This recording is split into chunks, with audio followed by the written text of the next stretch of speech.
Dark magic, also known as black magic and voodoo, though related, are not the same. There are crucial differences that must be explored to understand the two entirely. In this edition of DocTV's Monster Horror documentary series, we'll be delving into the dark worlds of black magic, curses, and voodoo. What is magic? Magic, sometimes spelled M-A-G-I-C-K, is the application of beliefs, rituals, or actions employed in the belief that they can manipulate natural or supernatural beings and forces. It is a category into which various beliefs and practices are sometimes considered separate from religion and science.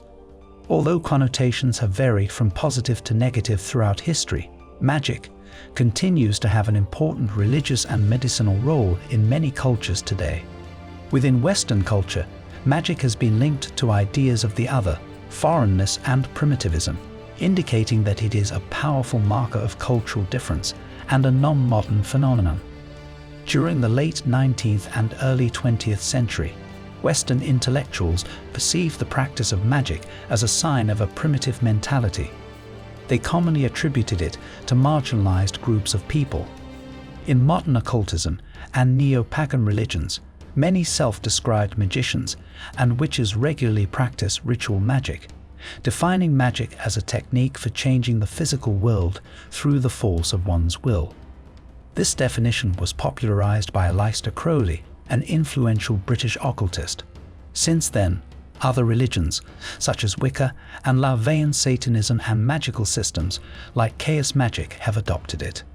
White magic has traditionally been understood as the use of magic for selfish or helpful purposes, while black magic was used for selfish, harmful, or evil purposes. Concerning the left-hand path and right-hand path dichotomy, black magic is the malicious, left-hand counterpart of benevolent white magic. There is no consensus on what constitutes white, grey, or black magic.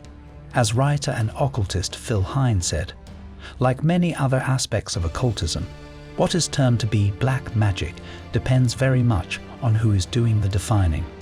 Grey magic, also called neutral magic, is magic that is not performed for specifically benevolent reasons, but is also not focused on downright hostile practices. Historians and anthropologists have distinguished between practitioners who engage in high magic and those who engage in low magic.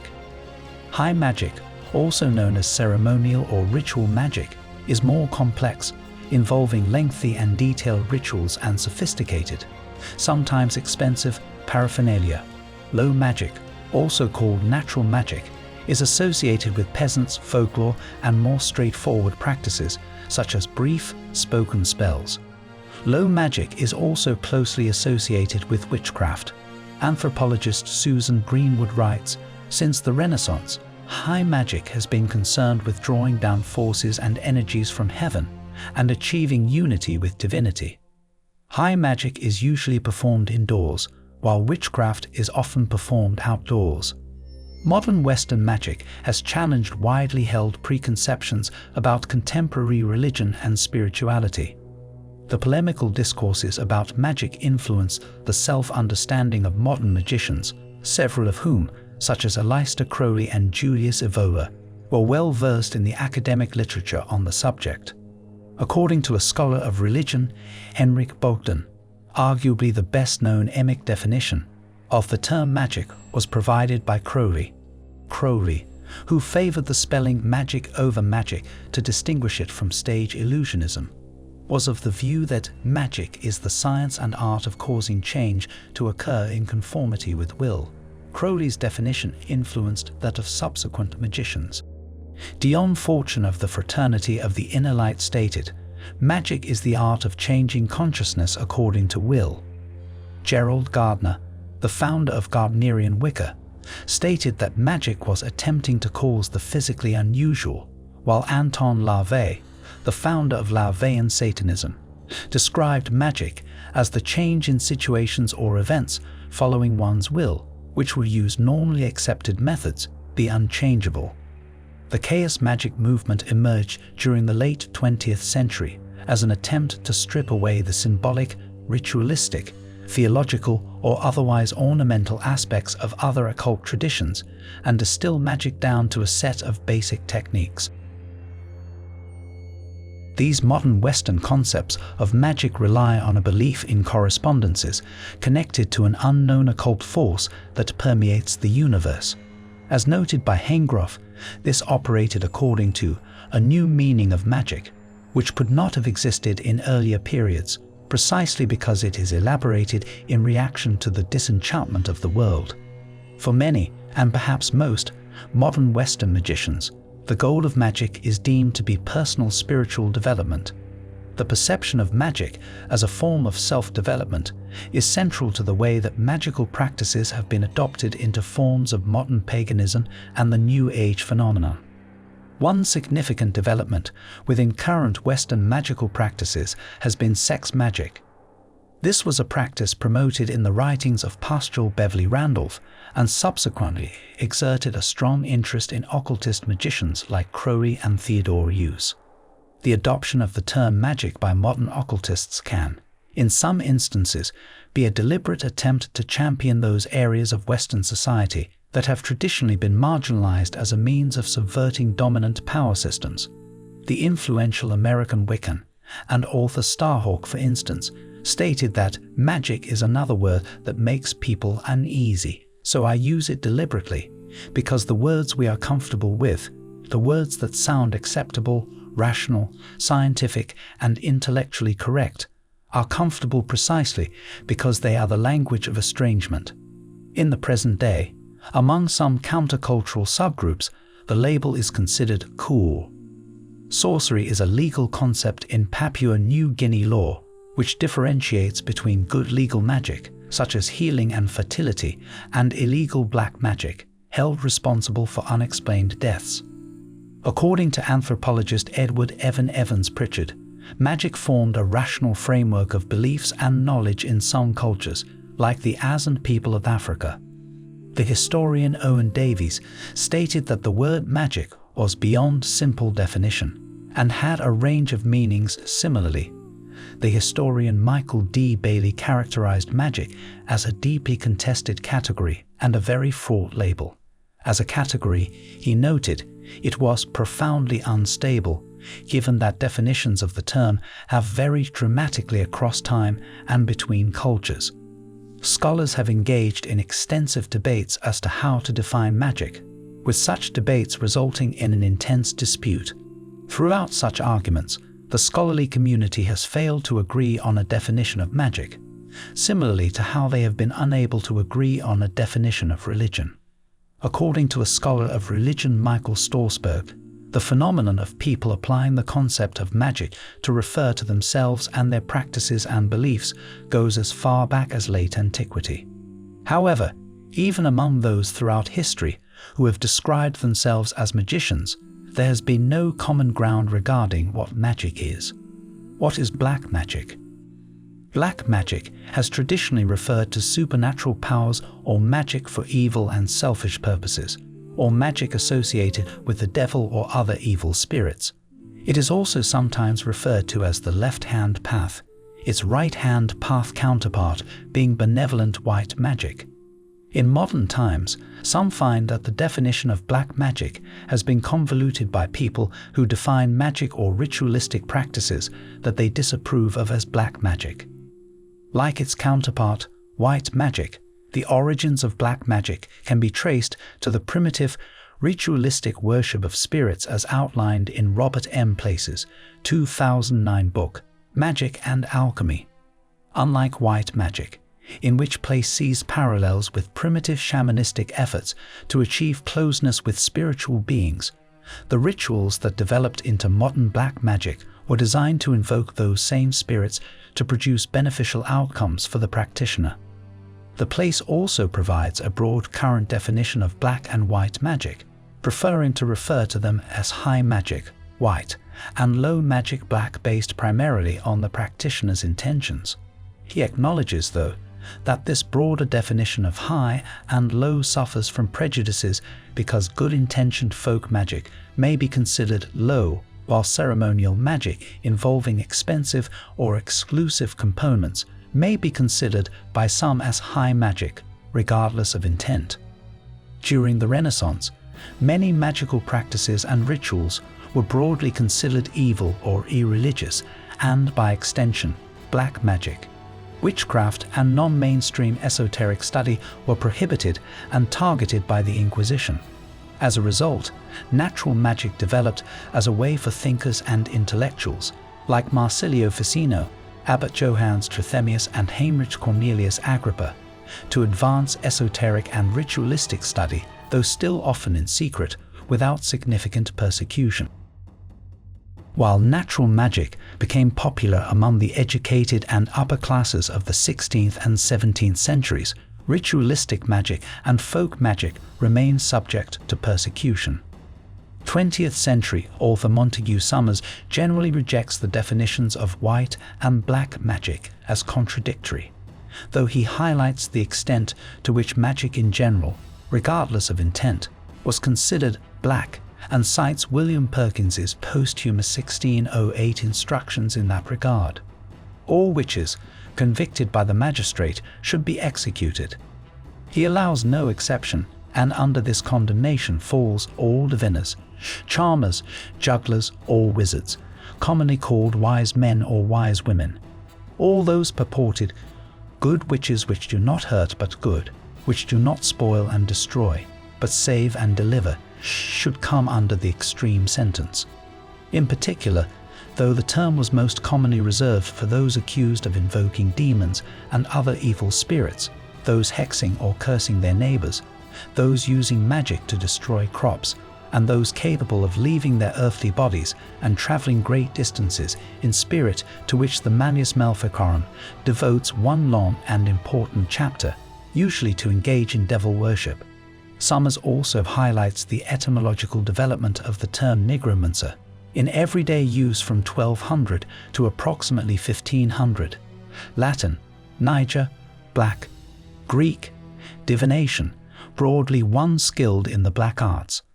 In a modern context, the line between white magic and black magic is somewhat more straightforward, and most modern definitions focus on intent rather than practice. There is also an extent to which many modern Wicca and witchcraft practitioners have sought to distance themselves from that intent on practicing black magic. Those who seek to do harm or evil are less likely to be accepted into mainstream Wiccan circles or covens in an era where benevolent magic is increasingly associated with New Age beliefs and practices and self-help spiritualism. In the 2022 Russian invasion of Ukraine, Russian state media claimed that Ukraine was using black magic to fend off the Russian military, specifically accusing Oleksiy Arestovich of enlisting sorcerers and witches as Ukrainian soldiers consecrating weapons with blood magic. Black shamanism. Black shamanism is a kind of shamanism practiced in Mongolia and Siberia. It explicitly opposes yellow shamanism, which incorporates Buddhist rituals and traditions. Black shamans are usually perceived as working with evil spirits, while white shamans are with spirits of the upper world. In some areas, some purported malevolent sorcerers masquerade as real shamans and entice tourists to drink ayahuasca in their presence. Shamans believe one of the purposes for this is to steal one's energy and/or power, of which they believe every person has a limited stockpile. Satanism and devil worship. The influence of popular culture has allowed other practices to be drawn in under the broad banner of black magic, including the concept of Satanism. While the invocation of demons or spirits is an accepted part of black magic, this practice is distinct from the worship or deification of such spiritual beings. The two are usually combined in medieval beliefs about witchcraft. Those lines, though, continue to be blurred by the inclusion of spirit rituals from otherwise white magicians in compilations of work related to Satanism. For example, John Dee's 16th century rituals were included in Anton LaVey's The Satanic Bible, and so some of his practices, otherwise considered white magic, have since been associated with black magic. These rituals were designed to contact spirits in general and angels in particular, which he claimed to have done with the assistance of colleague Edward Kelly. LaVey's Bible, however, is a complete contradiction of these intentions, but offers the same rituals as a means of contact with evil spirits and demons. LaVey's Church of Satan, with LaVey's Bible at its center, officially denies the efficacy of occult ritual, but affirms the subjective, psychological value of ritual practice, drawing a clear distinction between. LaVey himself was more specific. White magic is utilized only for good or unselfish purposes, and black magic, we are told, is used only for selfish or evil reasons. Satanism draws no such dividing line. Magic is magic, be it used to help or hinder. The Satanist, being the magician, should have the ability to decide what is just and then apply the powers of magic to attain his goals. Satanism is not a white light religion. It is a religion of the flesh, the mundane, the carnal, all of which are ruled by Satan, the personification of the left-hand path. What is voodoo? Voodoo has been associated with modern black magic, drawn together in popular culture and fiction. However, while hexing or cursing may be accepted black magic practices, voodoo has its distinct history and traditions that have little to do with the rules of modern witchcraft that developed with European practitioners like Gerald Gardner and Aleister Crowley.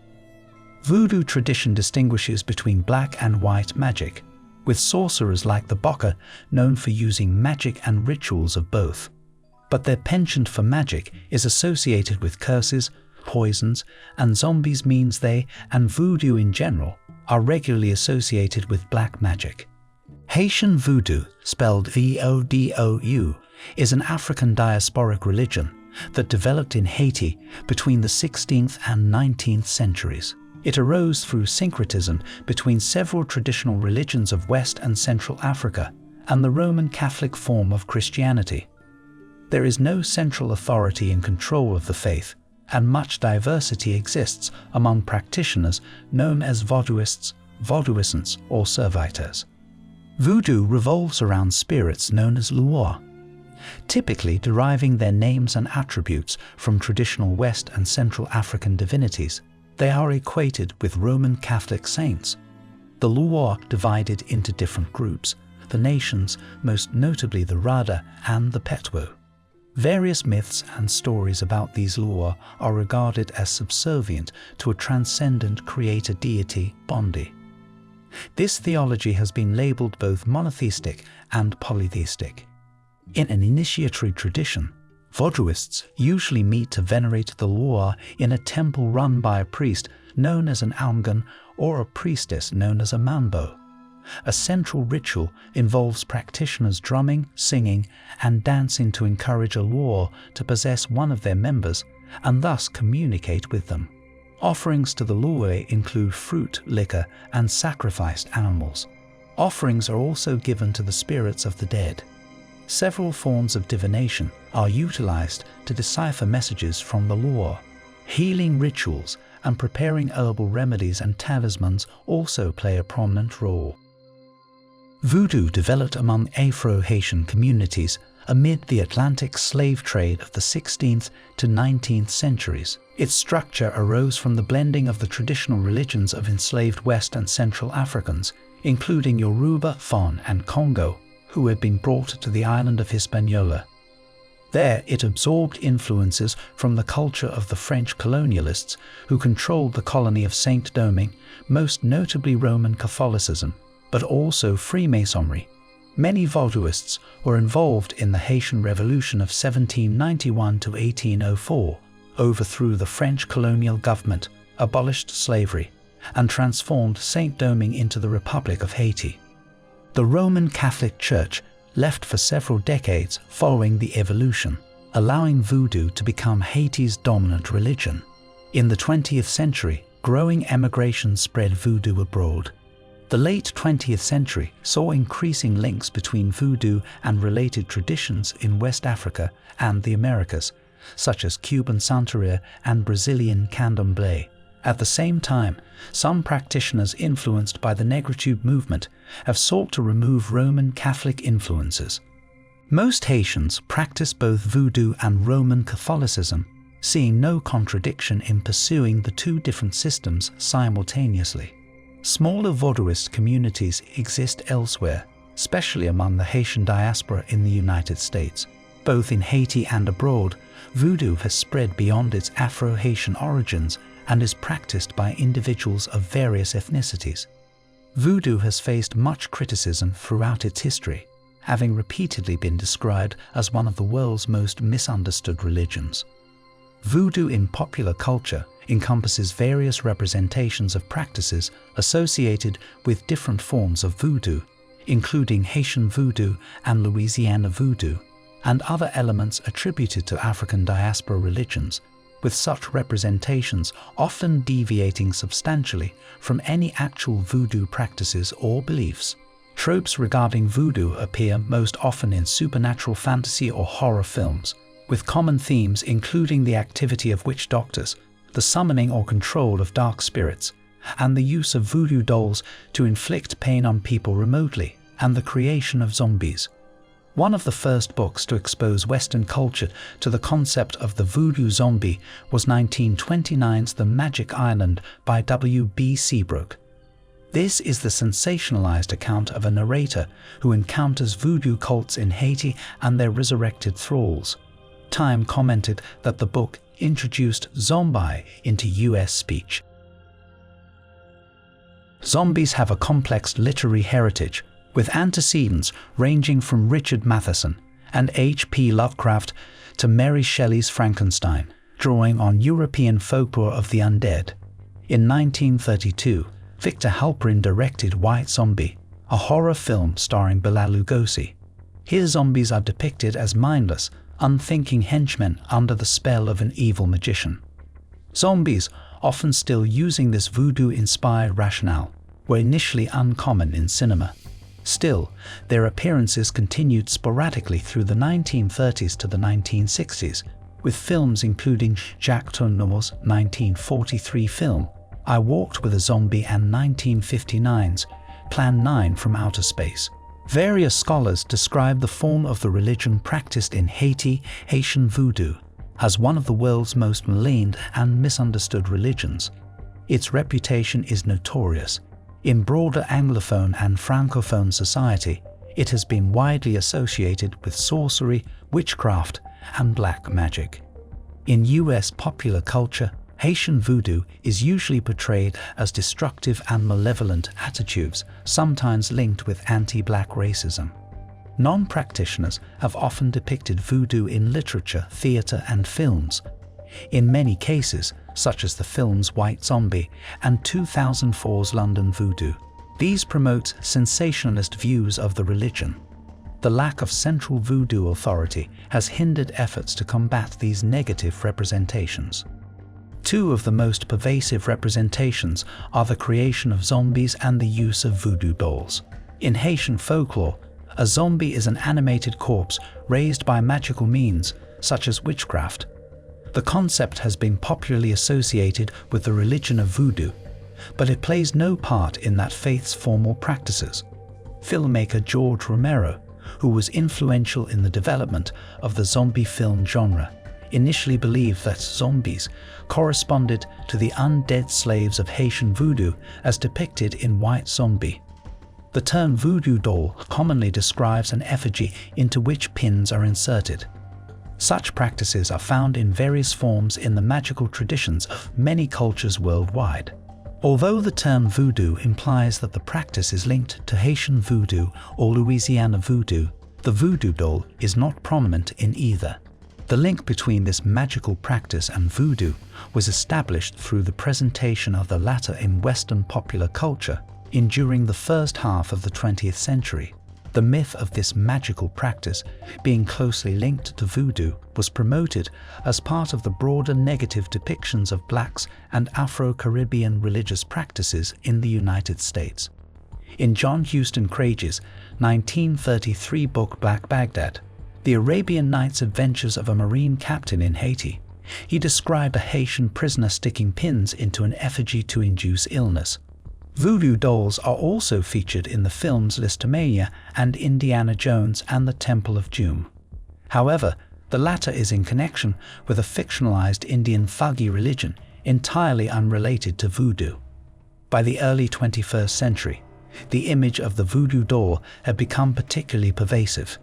It had become a novelty item available for purchase, with examples being provided in vending machines in British shopping centres and an article on how to make a voodoo doll being included on WikiHow.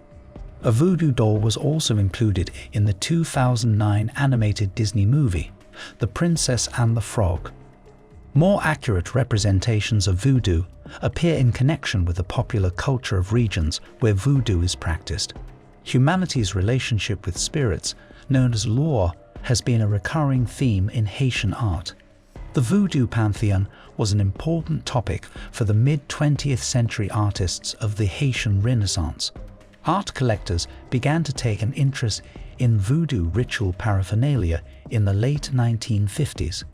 By the 1970s, an established market for this material had emerged, with some materials being commodified for sale abroad. Exhibits of voodoo ritual material have been displayed abroad. The Fowler Museum's presentation on sacred arts of Haitian voodoo, for instance, traveled the US for 3 years in the 1990s. Voodoo has appeared in Haitian literature and influenced Haitian music, as with the rock band Bokman Experience, while theatre troupes have performed simulated voodoo rituals for audiences outside Haiti. Documentaries focusing on voodoo have appeared, such as Maya Deren's 1985 filmed Divine Horseman or Anne Lescott and Lawrence Magloire's 2002 work of Men and Gods, which have in turn encouraged some viewers to take a practical interest in the religion. The links and interactions between black magic and religion are many and varied. Beyond black magic's connections to organized Satanism or its historical persecution by Christianity and its inquisitions, there are links between religious and black magic rituals. The Black Mass, for example, is an irreverent parody of the Catholic Mass. Likewise, staining, though primarily a practice of white magic, is a Wiccan ritual analogous to a christening or baptism for an infant. In Islam, the Quran contains surahs that are recited to protect against black magic. 17th century priest Etienne Guibourg is said to have performed a series of black mass rituals with a ledge which Catherine Monvoisin for Madame de Montespan. During his scholarship period, A.E. Waite provided a comprehensive account of black magic practices, rituals, and traditions in the Book of Black Magic and Ceremonial Magic. Other practitioners have expanded on these ideas and offered comprehensive lists of rituals and concepts.